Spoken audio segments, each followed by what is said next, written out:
All right. Another really awesome mapping tool is Google Earth.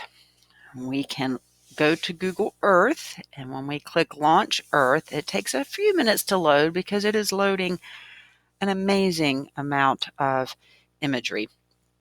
But once it loads, it is so worth the wait. And it's just web-based now, so you can access it anywhere that you have internet.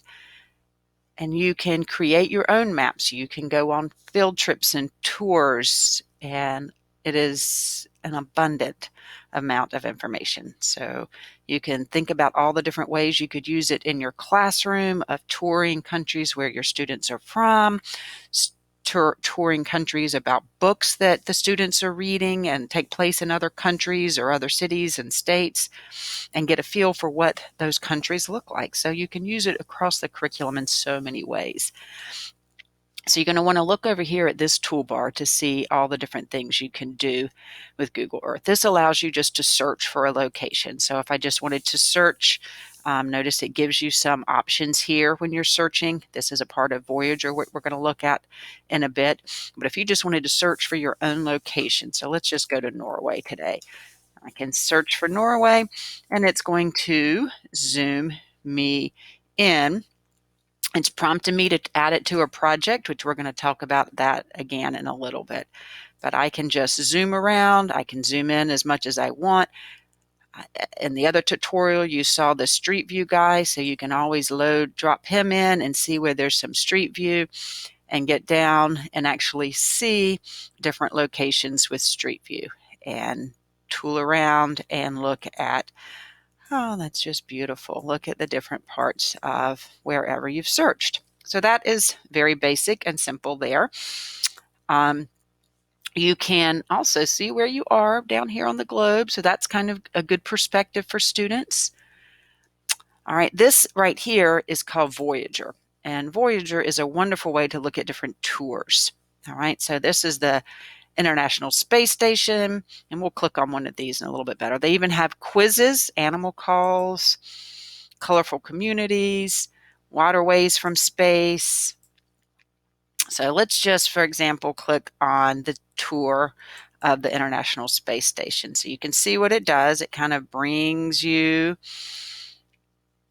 to NASA. It's going to zoom around and zoom in.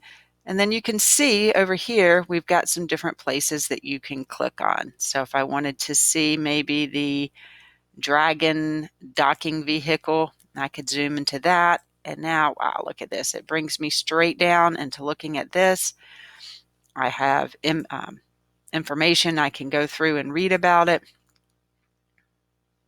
Right, so these Voyager tours are pretty awesome. I would totally recommend you looking through those. Think about one that you could use maybe in your classroom. All right. Now, I'm feeling lucky is just kind of a fun, it takes you to somewhere new. And when you click on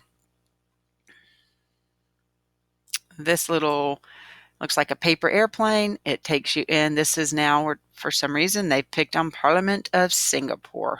Okay. So it's going to bring you down and check that out.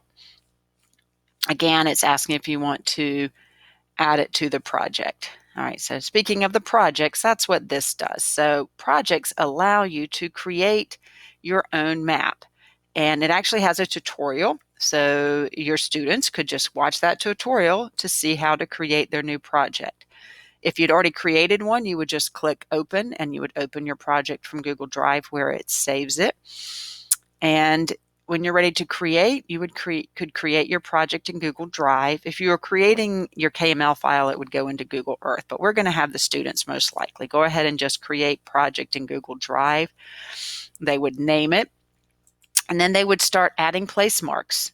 They can draw lines. All right, they can zoom in with the Street View and add the place mark right down at the right level. They would, of course, want to go in and edit their project title. We never want those untitled things. They would want to give a description. They can add collaborators here. You can copy the project to send to somebody to look at, and you can present. So this project feature is wonderful. And we used to use Google My Maps, but more people are switching over and using this, and I'm pretty sure My Maps is going away within a year. All right, this just gives you the map styles, which is kind of cool because you can turn on 3D buildings, animated clouds, grid lines, exploration. We have your labels and your roads. Maybe you won't know labels, so you could kind of explore and look at the different things. And then this allows you to make it out of map styles for a minute. This allows you to measure.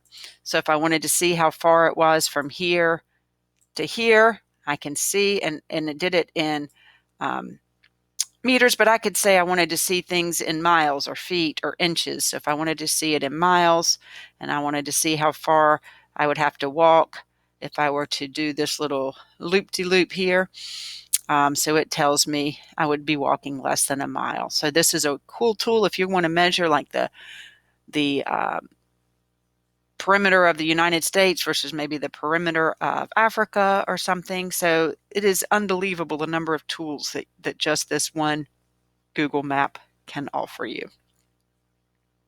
Actually, it's not Google Maps. This is Google Earth.